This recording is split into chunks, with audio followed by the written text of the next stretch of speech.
Do they still care or is it all in your head? कभी कभी हम सोचते हैं शायद हम ही ज्यादा फील कर रहे हैं और सामने वाले के दिल में हमारे लिए कोई फीलिंग्स नहीं है। सो लेट्स सी कार्ड्स क्या कहते हैं। यूनिवर्स प्लीज हमें बताइए, do they still care or is it all in my viewers head? Universe please हमें बताइए, do they still care or is it all in my viewers head? Okay, so I hope आपको दोनों cards दिख रहे हैं। So see, there is no doubt they do still care, they do still think of you. And so yeah, it's not like, yeah, it is not only in your head, this is real and this person thinks of you. And this person not only thinks of you, like देखिए ये इंसान है ना, there is a guy who is surrounded with something but he is holding onto something. It means आप if you are a lady, if you are a guy, तो gender अपने हिसाब से देख लीजिएगा। मान लीजिए आप एक like you are a lady and watching this reading for a guy, so this guy might be charming. ये इंसान बहुत चार्मिंग हो सकता है। लड़की भी है तो अगर वो लाइक बहुत अट्रैक्टिव होगी, उनको बहुत प्रपोजल्स आते होंगे, तो ऐसे टाइप इंसान है ये। बट दिस इज समवन, ऐसा नहीं कि ये इंटरेस्ट नहीं ले रही। अगर आप देखेंगे तो सारे इनसे बहुत कनेक्टेड है, इट्स नॉट कि कोई इनसे दूर है। So this person might be taking interest in other proposals as well, but he or like she sees you someone very close to their hearts, like okay, no matter मैं किससे मिलता हूँ, कितने लोगों से मिलता हूँ, कितनी लड़कियों से मिलता हूँ, कितने लड़कों से मिलता हूँ, this person like you are someone special to their heart, or you are someone special and different from others, so आप इनके लिए special है।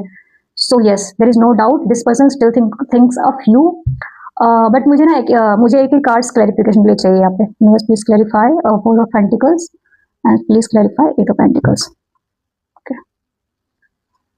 Okay, so now I got it. ये देखिए king of four of pentacles के clarification में आया king of pentacles. सो ये इंसान ऐसे पोजीशन पे हो सकते हैं, you know, king of pentacles like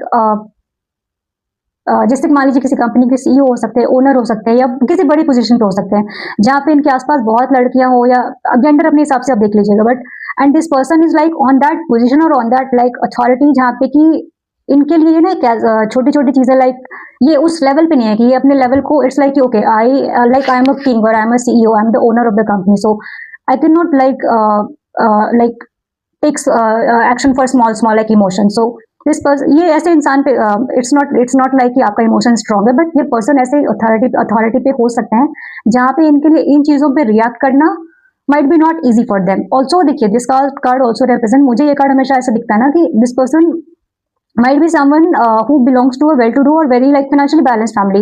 So it's like someone is sitting on the throne, like he is a king of pentacles, like पैसों का राजा है, like he has lot of money और well-to-do वाला family and he has all the luxury in his life. इनके पास अच्छा घर है, सारी सब कुछ है जो एक लाइफ में चाहिए होता है। बट दिस पर्सन इज, मुझे ये कार्ड ना हमेशा ऐसा दिखता है कि someone is in like golden cage because of the responsibility, because of the authority, or because of the like his or her commitment to his own family.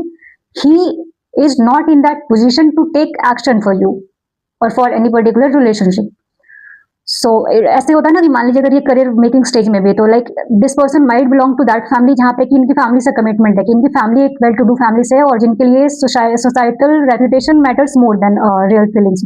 सो इनका commitment हो सकता है कि फैमिली ने बोला हो कि जहाँ बोलेंगे वहीं शादी करना पड़ेगा। This person kind of bound like not to go beyond that like societal reputation, like अपने family के against नहीं जा सकते, या this is like that. And you are let me show this card, मैं कार्ड में को डायरेक्ट नहीं दिखा सकती। you are someone who wants to work on this relationship and आप इस इंसान को you see this person as your soulmate, as your twin flame or as the one, like you see this person, okay yes he is the one or she is the one, but yes this person thinks of you. But इनके साथ बहुत चीजें हैं, या तो ये किसी ऐसी अथॉरिटी पे जहाँ पे ये एक्शन नहीं ले सकते हैं, या फिर अगर ये करियर मेकिंग फेज में भी है तो this person is like kind of bound to take decision like whatever इनके फैमिली जो बोलती है। एंड यहाँ पे देखिए, यहाँ पे भी कार्ड आया, this person sees you as a marriage partner, as a long term partner. But yes इनके देखिए, इनकी लाइफ में बहुत बर्डन है, इनकी लाइफ में बहुत रिस्पॉन्सिबिलिटीज है। और अगेन यही चीज हो सकता है, या तो ये इंसान ऐसे फैमिली से बिलोंग करते हैं जहाँ पे एक्शन नहीं ले सकते हैं, या तो ये इंसान किसी ऐसे पोजीशन पे है जहाँ पे, और या तो ये मैरिड भी हो सकता है, बिकॉज यहाँ पे एक 10 ऑफ कप्स का भी कार्ड आया है, so it could be anything.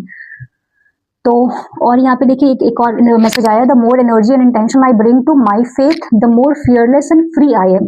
अब देखिए सिंस इनकी ये लाइफ सिचुएशन ऐसी है, या इधर ये खुद किसी अथॉरिटी पे, या फिर ये किसी अथॉरिटी फैमिली से बिलोंग करता है जहाँ पे एक्शन ले सकते हैं, बट इन्होंने एक तरह से गिव अप कर दिया, लाइक इन्होंने सरेंडर कर दिया कि मैं कुछ कर ही नहीं सकता, बट ऐसा नहीं है। इट इज लाइक इनके लिए मैसेज ये आ रहा है कि अगर ये चाहे तो ये एक्शन ले सकते हैं, बट अगेन यहाँ पे ये इनकी चीज है, आप इसमें कुछ नहीं कर सकते हैं। So yes, this person thinks of you, but इनकी लाइफ की कुछ मजबूरियां हैं जिनके कारण this person is not able to take action towards you. So yes, this was the reading, guys. If the reading resonated with you, do let me know in the comment section. And if you like the reading, do like, share, and subscribe, and press the notification bell so that मेरी further readings की notification आपको आते रहे. So see you in the next reading. Till then, bye bye. Take care.